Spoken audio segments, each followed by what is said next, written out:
The heat shimmered above the asphalt as cars rolled past the towering glass front of the Grand Serenity Hotel. It was the kind of place where valets opened doors before you even slowed down, and where a single night's stay cost more than some people made in a week. Tourists posed for photos near the marble fountain. Businessmen in navy suits hurried across the courtyard with phones pressed to their ears. And there, near the curb where the sunlight was harshest, sat a woman the city had decided not to notice. Her hair was streaked with gray, her jeans faded, her hands resting on a paper cup that caught the glint of coins. She didn't call out, didn't move. She just sat quietly, eyes fixed somewhere far beyond the stream of people rushing past her. Ethan almost walked right over her. He was running late for a meeting that could save his company. His shirt was perfectly pressed, his shoes shined to the color of black glass, but his mind was chaos. The last 2 months had been brutal. Investors pulling out, clients disappearing, sleepless nights staring at spreadsheets that bled red. This meeting, with one of the wealthiest hotel owners in the state, was his final shot. As he crossed the courtyard, he caught sight of the woman. Something about her posture bothered him. She wasn't slouched like most panhandlers he'd seen. She sat upright, calm, almost too calm. Still, he averted his eyes. He didn't have the bandwidth for sympathy today. But then he heard her voice, soft, almost conversational. "You dropped this." He turned. In her hand was a folded paper, one of his pitch summaries that had slipped from his briefcase. He reached for it quickly, embarrassed. "Thanks," he said, giving the practiced smile of someone who wanted to look kind but stay busy. "You look tired," she said quietly. "Big day." He hesitated, surprised. "Yeah, kind of is." She nodded as if she already knew. "Be careful what you call big," she murmured. "Some things are only big until you see them from higher ground." He blinked, unsure how to respond. "Right? Thanks," he muttered, already fishing a $5 bill from his wallet. "Here, get something to eat." Her gaze didn't shift. "Keep it," she said simply. "You may need it more than I do." He froze. The line hit harder than it should have. He gave an awkward laugh. "That's kind of ironic, isn't it?" "No," she said, "it's perspective." He didn't know why that irritated him. Maybe because she was right. Maybe because he was already drowning in failure and didn't need a stranger reminding him. "Okay," he said shortly, stuffing the bill back into his wallet. "Have a nice day."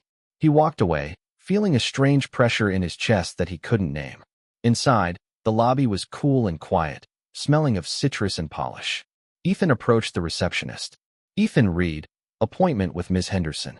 The young woman nodded, typing quickly. "Yes, sir. Top floor. Conference room B. She'll be with you shortly." As he stepped into the elevator, he exhaled sharply, trying to shake the encounter off. But when the doors were closing, he saw something that made him frown. The same woman, the supposed beggar, was walking into the lobby. She wasn't hurried. She wasn't sneaking in. She moved like someone who belonged. The doorman nodded politely. "Good afternoon, ma'am." "Ma'am." Ethan's eyebrows furrowed. Maybe she was just a familiar face around here. Some kind of eccentric local. Still, the image bothered him. Her calmness, her confidence, her words echoing in his head. "You may need it more than I do." When the elevator doors opened on the top floor, he stepped into a hallway lined with gold accents and quiet carpets. The conference room at the end had wide windows showing the skyline. He set up his presentation, practiced his opening lines under his breath. He needed this deal to work. Without it, his company was done. The door opened. He turned and nearly lost his balance. Standing there, dressed in an elegant cream blazer and pearl earrings, was the woman from outside. Her gray hair was neatly pinned back now, her face calm as ever, her paper cup nowhere in sight. "Mr. Reed," she said with a composed smile, "I am Victoria Henderson. It's nice to finally meet you." His mouth went dry. For a full second, he could only stare. Then he managed, I think there's been a mistake. I just saw you." She gestured toward a chair. "Please sit." "I know you did." He sat slowly, feeling the world tilt around him. She took the seat opposite, folded her hands, and looked at him with an expression that was equal parts kindness and challenge. "You seem surprised," she said. I thought you were a beggar," she finished for him, her tone steady. "You are not the first to think that. People tend to see what makes them most comfortable." He felt heat rising in his neck. "I did not mean—" "I know," she said. "You are not cruel, just distracted. But distraction is how we miss what matters. He swallowed, unsure if he was in a meeting or a moral test. Why? Why were you outside like that? Her smile was faint. Because I like to remind myself what the world looks like when you're invisible. There was no arrogance in her voice. Just truth. She opened his proposal and flipped through the first few pages. Your plan is bold, she said. You want to build affordable hotels in smaller cities. Good idea. But your numbers assume people are only driven by profit. What happens when the people you hire cannot afford to believe in your dream? He blinked. I had not thought about that. That is why you are here, she said. You have the skills. You just need the sight. He leaned forward. Look, Miss Henderson, Victoria, she interrupted gently. Titles are for people still trying to prove who they are. He paused, studying her. Everything about her radiated calm authority. She did not need to raise her voice or assert her power. She was power. She closed the file and met his eyes. Mr. Reed, I have been in your position. Losing everything teaches you to notice the ones who never stopped seeing you. You think today is about saving your company. It might actually be about saving yourself. He exhaled, feeling both exposed and strangely relieved. So what now? She smiled. Now, we see if you are ready to build something real. He had walked into this building chasing a deal. He hadn't realized he was walking into a lesson. For the first time in years, Ethan felt speechless. The confidence that had carried him through meetings, negotiations, and deals seemed to evaporate in her presence. Victoria Henderson wasn't just a wealthy investor. She was a mirror, and she was forcing him to see himself without the filters of ambition and pride. She rose from her seat and walked toward the tall windows overlooking the city. Do you know what this view looks like from the street? She asked. Her reflection shimmered against the glass as sunlight painted her in gold. People down there see this hotel as a symbol of success. But from up here, it is easy to forget how far down that street really is. Ethan joined her near the window, unsure what to say.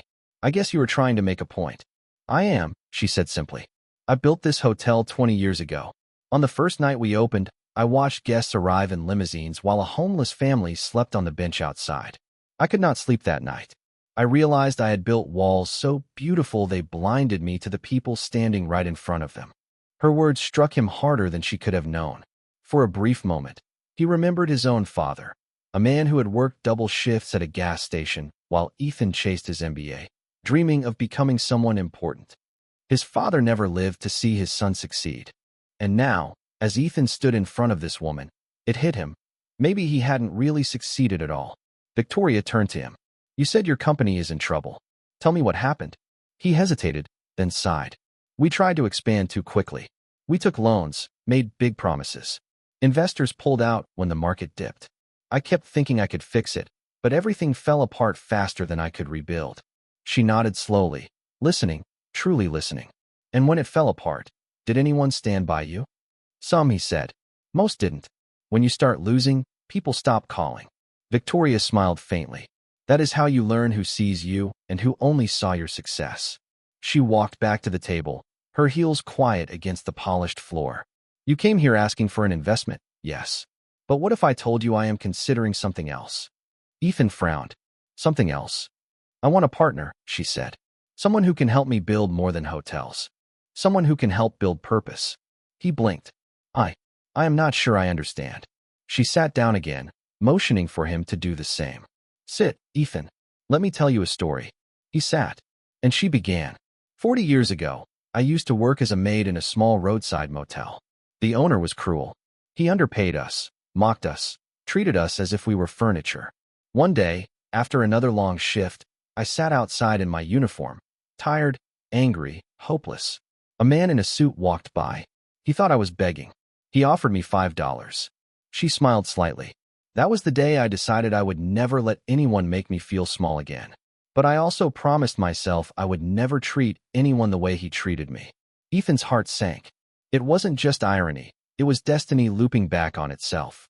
So when I saw you outside, he began. Yes, she said softly. I remembered that night.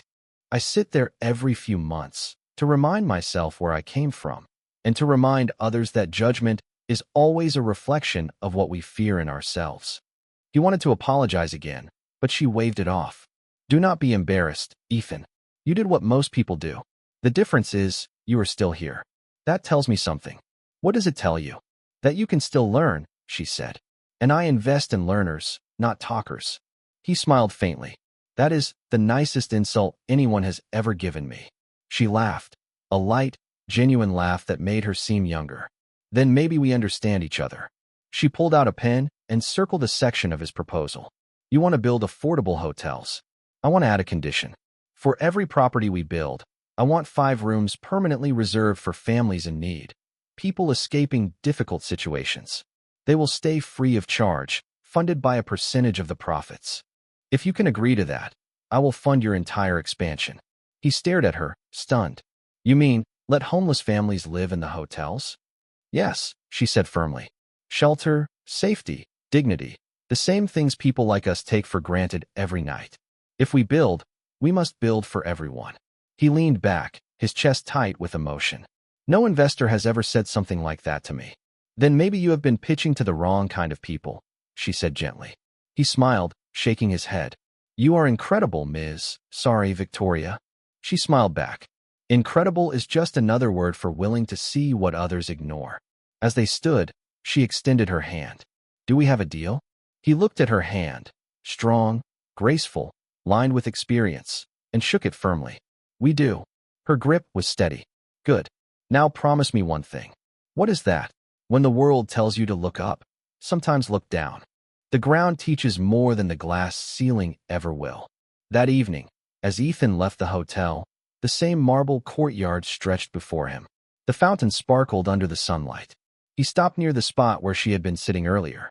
The paper cup was gone, but the lesson wasn't. He stood there, taking a deep breath. The city moved around him, impatient, loud, alive. And for the first time, he didn't rush. He simply watched. A few feet away, a young man in tattered clothes was gathering empty water bottles from a trash bin.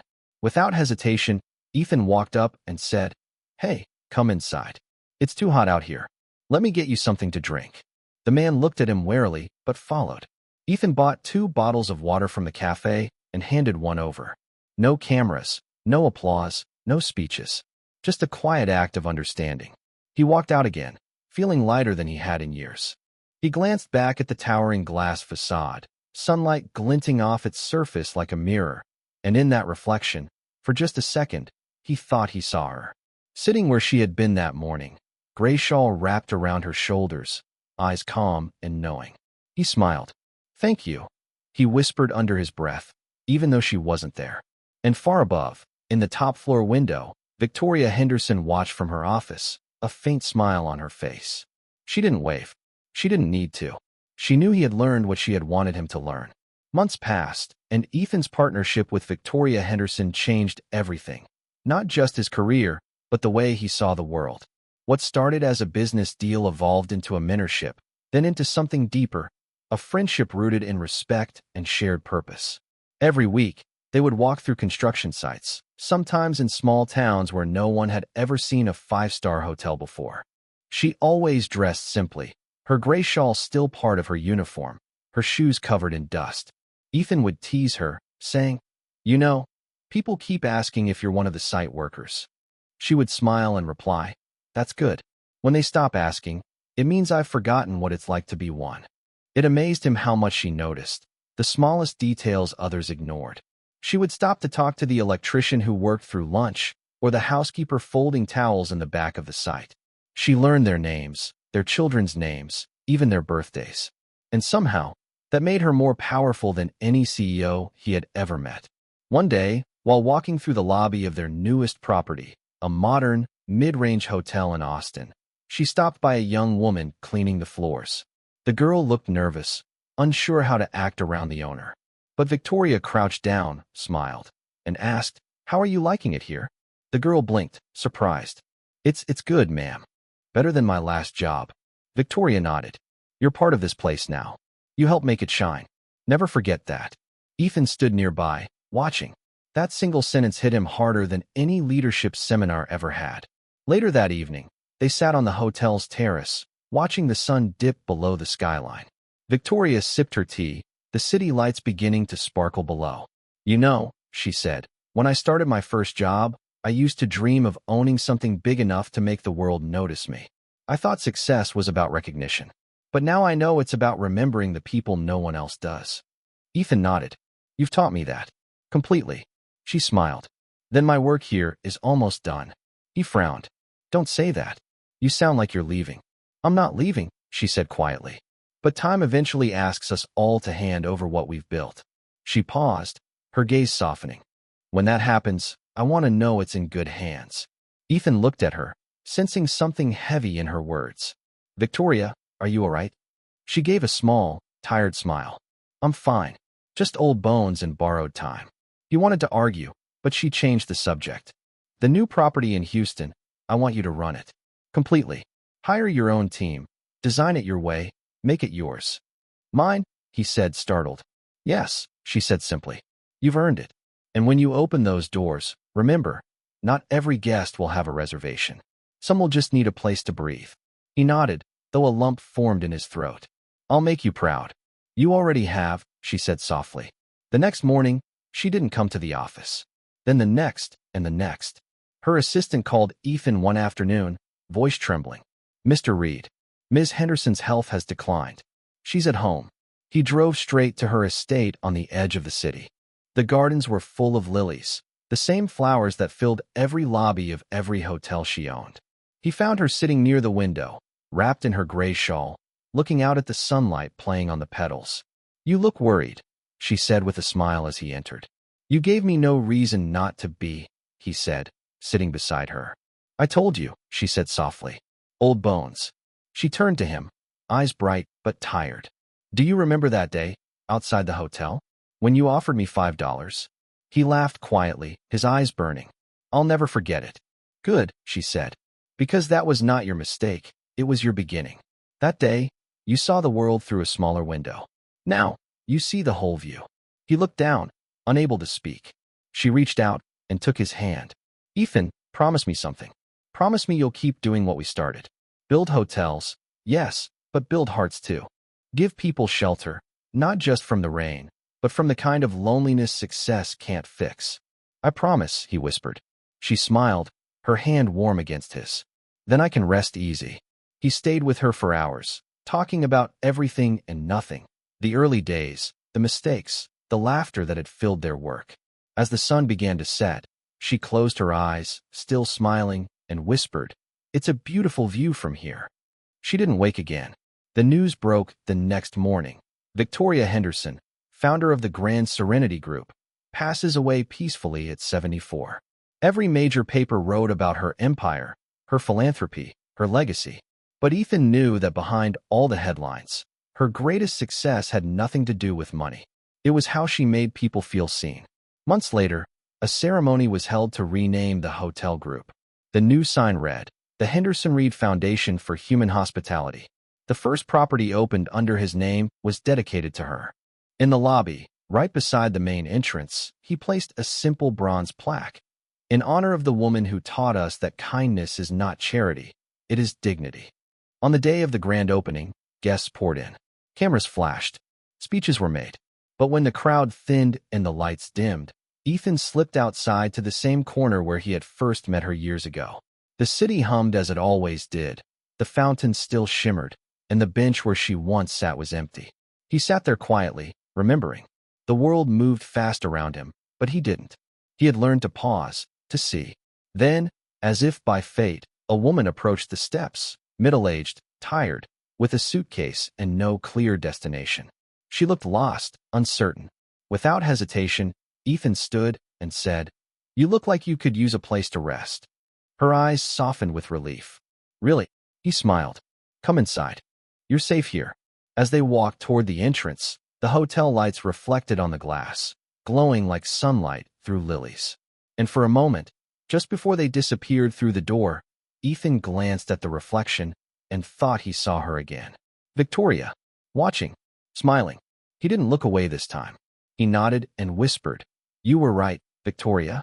I needed it more than you did.